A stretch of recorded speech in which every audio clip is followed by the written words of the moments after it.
Bonjour, je suis content de vous retrouver. Aujourd'hui, on parle de douleur au bas du dos. C'est un problème de santé qui concerne une proportion très élevée de la population. Souvenez-vous que les conseils que je vous donne aujourd'hui doivent être adaptés à votre condition. Ils ne remplacent pas ceux d'un professionnel de la santé et encore moins une évaluation.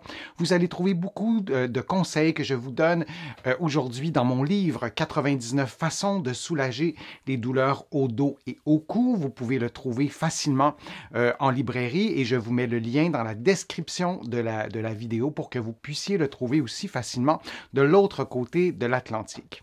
Les douleurs au bas du dos, il y a des interventions pour les soulager et je vous en propose 10 en rafale pour vraiment faire le tour des propositions, parce que souvent, vous allez me demander est-ce que je devrais mettre de la chaleur ou du froid, est-ce que je devrais faire tel exercice, mais il y a vraiment une multitude de stratégies thérapeutiques et je vous les présente, comme je viens de vous le dire, en rafale, et c'est important de les avoir en tête. Et il y a plusieurs éléments que je vous présente aujourd'hui qui sont tirés de cette étude-là, qui est une étude très récente. Vous allez la trouver facilement sur le web. Je laisse le titre en gros pour que vous puissiez noter le titre et vous pourrez revoir la vidéo en rediffusion aussi si vous n'avez pas eu le temps de le noter. Il y a deux grandes catégories de traitements, de stratégies thérapeutiques. Les stratégies actives, je vous en ai déjà parlé pour les habitués. Stratégie active la plus connue, c'est faire des exercices. Alors, le nom le dit, on est actif, on fait des exercices. Un autre exemple pourrait, par exemple, de reconfigurer son poste de travail pour pouvoir avoir une meilleure posture, par exemple. Il y a les stratégies passives, les médicaments, mettre de la glace, c'est une stratégie passive. Le repos, c'est une stratégie passive. Alors, on essaie d'avoir des stratégies actives et lorsque c'est nécessaire d'ajouter des stratégies passives, mais on sait pour qu'un problème mécanique, biomécanique se règle, c'est intéressant d'avoir des stratégies, surtout des stratégies actives. Alors, je vous en présente 10 de ces stratégies passive et active dans les prochaines minutes. L'autotraitement. Alors, c'est un sujet de discussion parce que y a des collègues, quand même, il faut dire les vraies choses, qui m'écrivent souvent pour me dire ce que tu fais sur les réseaux sociaux, tu fais en sorte que tu t'empêches les gens de consulter plutôt que donc de faire des trucs à la maison tout seul, plutôt que d'aller consulter un professionnel de la santé. Alors, c'est une chose de pouvoir consulter un professionnel de la réadaptation, ici un physiothérapeute ou un kinésithérapeute de l'autre côté de l'Atlantique, mais oui, l'autotraitement, c'est une approche qui est valable et je pense qu'avec toutes les nouvelles technologies qu'on a, au sens très large du terme, il y a l'intelligence artificielle, on va en entendre parler vraiment beaucoup dans les prochaines années, on en entend déjà parler, mais il y a aussi ce qu'on voit sur le web, sur YouTube. Alors, il faut bien choisir ce qu'on utilise pour s'auto-traiter, mais oui, c'est une façon qui a été démontrée comme efficace dans plusieurs études, alors il ne faut surtout pas la négliger, et je pense que nous, les professionnels de la santé, on n'a pas le monopole des soins, on n'a pas à monétiser systématiquement nos soins, et quand on peut offrir des soins, des services gratuits, des services conseils, ça a été bien démontré que ça peut être efficace avec beaucoup de réserves, avec beaucoup de bémols, mais il ne faut pas se priver de ça. Donc, il y a soulager dans l'autotraitement, par exemple, mettre de la glace, mais ça ne doit pas s'arrêter à ça. Alors, si vous m'écoutez en ce moment et vous êtes dans une démarche d'autotraitement, les prochains points sont essentiels. Rétablir vos capacités physiques. On parle du bas du dos, votre mobilité, votre souplesse musculaire, votre équilibre, votre stabilité, votre endurance, etc. Vos capacités physiques, la capacité de marcher longtemps, de monter des escaliers, de faire de la course à pied. Diminuer le risque. J'ai écrit ça comme ça. Vous pouvez observer dans votre style de vie les choses qui augmentent le risque de douleur au dos. Parfois, on ne les connaît pas par cœur si on ne travaille pas dans ce domaine-là. Mais par exemple, utiliser des machines qui font une vibration, ça augmente votre risque de douleur au dos. La sédentarité, être toujours en position assise ou très souvent en position assise, ça augmente le risque. Et on peut aussi favoriser les facteurs de protection. Quels sont les facteurs de protection? Il y a par exemple d'avoir un poste de travail qui est ergonomique. Alors l'autotraitement peut inclure tout ça et on le fait soi-même, le nom le dit. On continue dans la deuxième stratégie et il y a probablement des choses qui vont vous interpeller dans ça et peut-être que vous allez vous dire, ah, peut-être que je pourrais ajouter ça et ça risque peut-être de mieux fonctionner.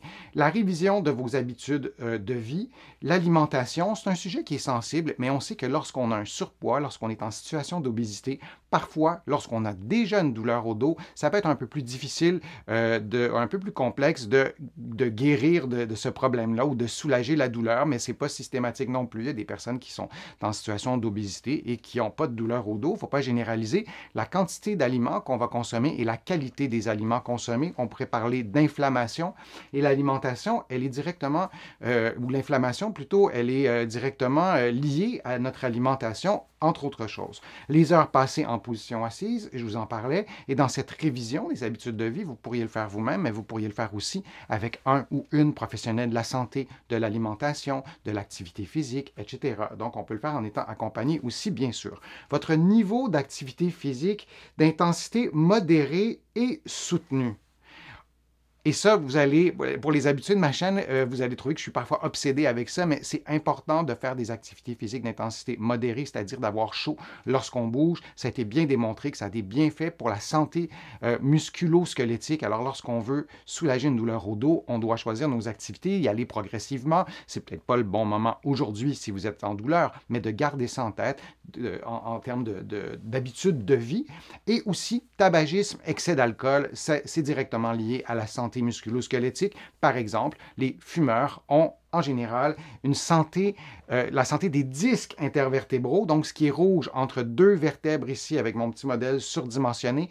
Les disques intervertébraux sont en moins bonne santé lorsqu'on est fumeur, par exemple, l'excès d'alcool. Là, on parle d'excès d'alcool, on ne parle pas d'un verre de vin par jour. L'excès d'alcool peut aussi altérer la qualité de votre santé musculaire. Alors oui, c'est important de préserver ses capacités physiques en faisant des exercices, mais les habitudes de vie, elles sont importantes parce que c'est peut-être ces habitudes de vie qui redéclenchent continuellement une douleur au dos qui est épisodique chez vous, par exemple. Et la quantité et la qualité de sommeil, bien dormir, c'est fondamental. Souvent, j'ai des patients qui ont un horaire de fou, comme on dit, et qui ne dorment pas suffisamment. Parfois, je vais leur dire, on va attendre une semaine ou deux que vous puissiez retrouver un horaire qui est normal, vivable, pour que votre corps puisse récupérer. Et bien souvent, quand ces personnes-là reviennent me voir, elles ont déjà moins mal. On n'a rien fait, sauf cette personne-là réussit à retrouver un sommeil de meilleure qualité et en quantité suffisante aussi. Et l'exposition à la lumière du jour, je vais y revenir dans un prochain direct, mais le rythme circadien, ce cycle veille-sommeil qui est lié à la digestion, qui est lié à beaucoup d'éléments qui se déroulent dans votre corps, parfois à votre insu. Alors l'exposition à la lumière, c'est relié à beaucoup de choses, notamment le sommeil et notamment l'alimentation, l'appétit, la faim. C'est vraiment un sujet vaste. Je vais y revenir, mais je voulais le mettre dans ma liste, même si ça mériterait beaucoup plus de nuances et d'explications. Troisième stratégie, la thérapie par le mouvement. Vous voyez une femme qui fait en ce moment un exercice sur la photo. La thérapie par le mouvement, ça peut être de marcher. La thérapie par le mouvement, c'est pas nécessairement de soulever des poids et haltères puis de faire des marathons. Ça peut être de bouger à selon ses propres capacités du moment si on a une douleur au dos. Parfois, la douleur, elle n'est pas invivable. Parfois, on arrive même à bouger et ça nous fait du bien. Donc, la thérapie par le mouvement, c'est un axe thérapeutique intéressant. La psychothérapie, là, on se dit pourquoi j'ai mal au dos.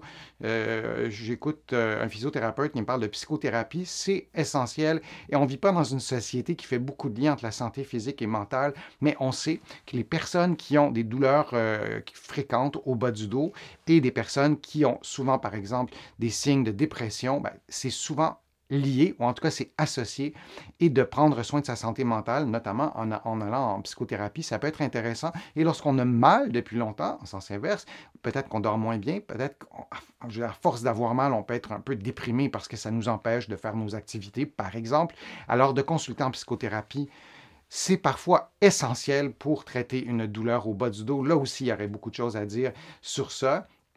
Et la thérapie manuelle, alors on revient dans mon champ d'expertise, donc les physiothérapeutes ou les kinésithérapeutes de l'autre côté de l'Atlantique souvent notre principal outil, notre premier outil de travail, en tout cas, ce sont nos mains. Alors, on a des techniques pour bouger votre dos, pour faire des mobilisations, parfois des manipulations qu'on fait sur nos patients. Moi, je ne pourrais pas me les faire à moi-même parce que c'est un peu compliqué. Donc, on a une expertise de ce côté-là et qui parfois règle des problèmes et c'est vraiment très efficace. Il y a eu beaucoup d'études qui ont été faites sur ça. Ce n'est pas miraculeux, mais il faut se souvenir qu'il y a la thérapie manuelle, il y a la rééducation posturale globale. Le nom le dit, c'est une approche thérapeutique qui s'appuie sur des principes de posture. Il y a aussi l'acupuncture. Avez-vous déjà consulté en acupuncture? Peut-être que ça serait intéressant d'évaluer cette possibilité-là. Les injections, vous m'avez posé beaucoup de questions sur les injections. On n'entrera pas dans le détail aujourd'hui des injections. C'est un peu hors de mon champ de compétences. Ici, en tout cas au Québec, les physiothérapeutes, on ne fait pas d'injection. Je vous donne cette étude-là et il y a avec le titre de l'étude, vous allez pouvoir trouver l'étude au complet.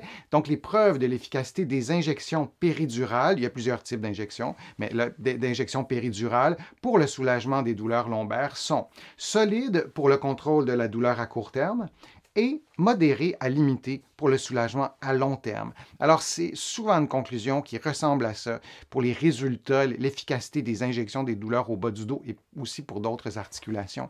Souvent, ça soulage à court terme, mais pour régler un problème, c'est souvent pas efficace parce qu'on a besoin d'une intervention beaucoup plus complexe que seulement régler, seulement diminuer la douleur ou l'inflammation, par exemple, à une région précise. Et parfois, on ne sait pas quelle région est problématique. Donc, où on fait l'injection, c'est aussi une bonne question. La médication, il ne faut pas négliger les bienfaits de la médication. Par contre, il y a aussi un risque de prendre des médicaments, certains médicaments, les anti-inflammatoires, on les prend longtemps. Je ne sais pas en France si vous en avez parlé beaucoup, mais ici, en tout cas en Amérique du Nord, au Canada, aux États-Unis, la crise des opioïdes qui n'est toujours pas réglée. Il y a toujours des problèmes avec les opioïdes qui sont parfois prescrits pour soulager des douleurs très, très fortes. Donc ça, les anti-inflammatoires non stéroïdiens, lorsqu'on les prend longtemps, ça peut entraîner des problèmes. Il y a d'autres médicaments aussi, lorsqu'on les prend longtemps, bien, ça crée un effet de rebond ou en tout cas un effet qu'on ne souhaiterait pas avoir, c'est-à-dire les médicaments deviennent soit moins efficaces ou il y a des effets indésirables. Et encore une fois, les douleurs au dos, c'est souvent des problèmes biomécaniques, pas seulement, mais de prendre un médicament, uniquement ça, et de se rendre compte qu'il n'y a pas de résultat et de continuer à le prendre, c'est peut-être pas une bonne idée et surtout pas de prendre certains médicaments durant une longue période, oui. Et la dernière approche, et qui est la meilleure, alors c'est celle-là, moi, que je vous recommande, les approches multidisciplinaires, c'est-à-dire qu'il y a plusieurs professionnels de la santé qui vont travailler en même temps. Il y a des approches interdisciplinaires et ce n'est pas un détail, les professionnels de la santé vont travailler vraiment en collaboration. Moi, il m'est arrivé, par exemple, de traiter des patients vraiment en étroite collaboration avec des ergothérapeutes, par exemple. Et il y a aussi des approches multimodales. Bien, si vous allez voir un physiothérapeute ou un kinésithérapeute, ben, peut-être qu'il y aura une révision des habitudes de vie, peut-être qu'il y aura un programme d'exercice, peut-être qu'il y aura de la thérapie manuelle et peut-être qu'il y aura autre chose aussi. Donc, c'est important et c'est essentiel d'avoir une approche multimodale. Je vais vous parler souvent sur ma chaîne d'exercices.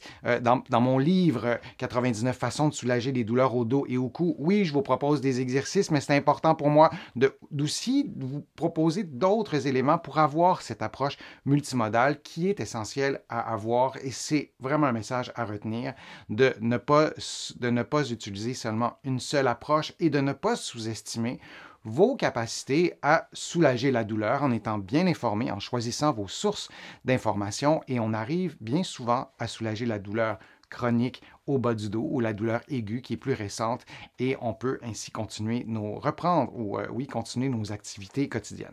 Alors, je vous remercie d'avoir été là, d'avoir été présent et présente. Et je vous remercie aussi de vos nombreuses questions. Vous le savez, je lis toutes vos questions. Je les garde en banque pour de prochaines vidéos. J'essaie d'y répondre en temps réel lorsque je peux le faire. Vous allez trouver beaucoup d'informations sur mon site web, le www.denisfortier.com. Vous allez trouver aussi beaucoup d'informations dans mes livres que vous pouvez trouver un peu partout en librairie au Canada et aussi de l'autre côté de l'Atlantique. Je vais vous mettre le lien dans la description de la vidéo pour que vous puissiez trouver mes livres facilement. Je vous remercie aussi pour vos contributions sur ma chaîne. Vous pouvez le faire maintenant sur YouTube en cliquant sur le petit cœur et en faisant votre contribution. Vous pouvez le faire sur ma chaîne et considérer vraiment ces remerciements comme personnels. Ils me permettent, vos contributions, ou elles me permettent plutôt, à continuer mes activités sur le web et à vous présenter tous ces contenus. Alors, j'espère vous revoir pour une prochaine vidéo, pour un prochain direct, et à bientôt.